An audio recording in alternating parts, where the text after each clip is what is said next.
Hello, Bacho. Let's read the question. The question says that what ruckus did Toto create at lunchtime one day, or how did Toto get on grandmother's nerves at lunchtime one day?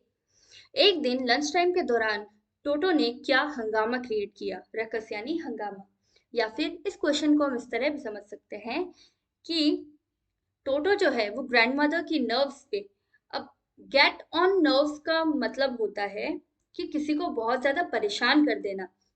तो एक दिन lunch time के दौरान टोटो टोटो ने grandmother को किस तरह से परेशान कर दिया।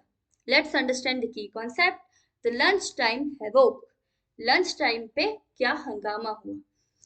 One day at lunchtime, a large dish of pulao had been placed at the center of dining table in the narrator's house.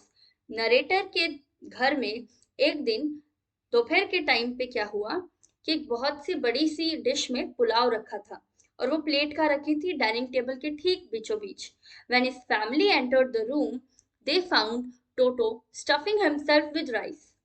अब जब उसका परिवार खाना खाने के लिए उस रूम में आया तो उन्होंने देखा कि टोटो जो है वो पुलाव मतलब स्टफिंग का मतलब होता है ठूसना यानी कि खाना। तो जो पुलाव जो था वो टोटो खा रहा था टेबल पे बैठ के। This startled grandmother and she screamed at him. Startled का मतलब चौंक गई। दादी जो थी वो चौंक गई है देख करके और वो तुरंत चिल्लाई क्योंकि ऑब्वियसली वो खाना उनके खाने के लिए था जो टोटो खा रहा था। तो वो ग्रैंडमदर जो थी वो टोटो के ऊपर चिल्लाई। Toto at once threw a plate at her in his defence. अब टोटो को लगा कि वो चिल्लाई है इसका मतलब वो उसको मारने को आ रही होगी, तो अपने डिफेंस में अपने आप को बचाने की कोशिश में टोटो ने एक प्लेट जो है ग्रैंडमदर की तरफ फेंक दी। Then one of the narrator's aunts rushed forward and Toto threw a glass of water in her face. फिर क्या हुआ, नरेटर की एक आंट थी जो कि टोटो की तरफ बढ़ी, तो टोटो ने क्या किया, पानी का एक ग्लास उनके मुंह पर दे मारा। When grandfather arrived, Toto escaped through the window with the dish of pulao. और जैसे ही दादाजी आए तो टोटो ने वो पुलाव वाली प्लेट उठाई और खिड़की से भाग गया। He stayed all afternoon in the branches of a jackfruit tree and slowly finished every grain of rice in the dish.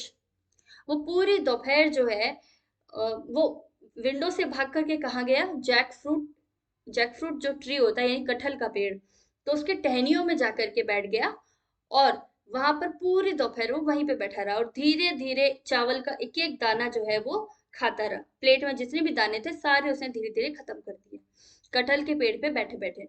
In the end, he threw the dish and chattered with delight when it broke, just to spite the grandmother who had screamed at him. और अंत में जैसे ही उसका खाना खत्म हो गया उसने प्लेट जो थी वो नीचे फेंकी और जैसे ही वो प्लेट टूटी तो वो चैटर्ड विद डिलाइट यानी बहुत ही खुशी से चहक उठा। बहुत ज्यादा खुशी हुई उसे जैसे ही वो प्लेट टूटी। और वो ये खुशी क्यों दिखा रहा था, क्योंकि वो ग्रैंड मदर को स्पाइट का मतलब होता है परेशान करना चाहता था। वो उनको ये दिखाना चाहता था कि आप मेरे ऊपर चिल्लाए हो ना, तो मैं उसका बदला कैसे लूंगा, मैं आपकी प्लेट को ही तोड़ दूंगा।